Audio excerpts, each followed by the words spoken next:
টানা তাপপ্রবাহ আর তারপর এক রাতের বৃষ্টিতেই তোলপাড় রাজ্য, চলে গিয়েছে 7টি প্রাণ। দুর্যোগপূর্ণ পরিস্থিতি রাজ্যের একাধিক জেলায়। কলকাতা সহ গোটা রাজ্যেই এক ধাক্কায় অনেকটা কমেছে তাপমাত্রা। যদিও আলিপুর আবহাওয়া দপ্তরের পূর্বাভাস অনুযায়ী মঙ্গলবারে ঝড় বৃষ্টি বাড়বে। আজ কলকাতা সহ মোট দক্ষিণবঙ্গের 11টি জেলায় ঝড় বৃষ্টির পূর্বাভাস জারি করেছে আবহাওয়া দপ্তর।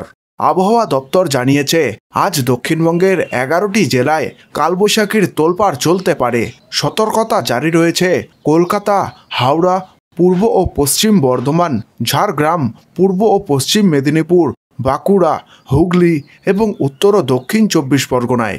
ভারী বৃষ্টির সতর্কতা রয়েছে পূর্ব মেদিনীপুর এবং উত্তর ও দক্ষিণ 24 পরগনায়। হাওয়া অফিস জানিয়েছে, এই 3 জেলায় বৃষ্টির পরিমাণ 100 কিলোমিটার বা তার বেশি হতে পারে। আবহাওয়া দপ্তর সূত্রে খবর, বর্তমানে ঝাড়খণ্ডে একটি ঘূর্ণবাত তৈরি হয়েছে।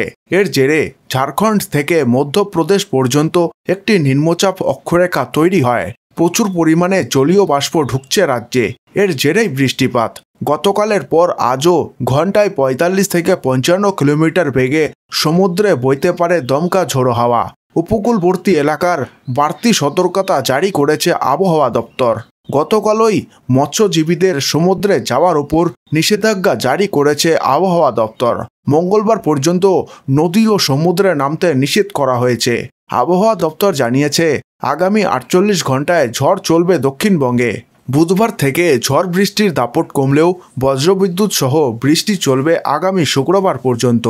আজ বৃষ্টির পাশাপাশি ঘন্টায় 40 থেকে 60 কিলোমিটার বেগে দমকা হাওয়া, ঝোড়ো হাওয়া বইতে পারে দক্ষিণবঙ্গের জেলাগুলিতে। চলতি সপ্তাহে উত্তরবঙ্গের সব জেলাতেই বৃষ্টির সম্ভাবনা রয়েছে। বজ্রবিদ্যুৎ সহ হালকা থেকে মাঝারি বৃষ্টি চলবে, পাশাপাশি ঝোড়ো হাওয়া বইতে পারে। হাওয়ার গতিবেগ হতে পারে ঘন্টায় 30 থেকে 50 কিলোমিটার।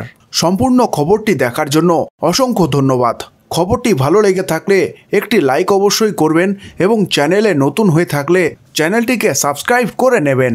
ধন্যবাদ। ভালো থাকুন, সুস্থ থাকুন।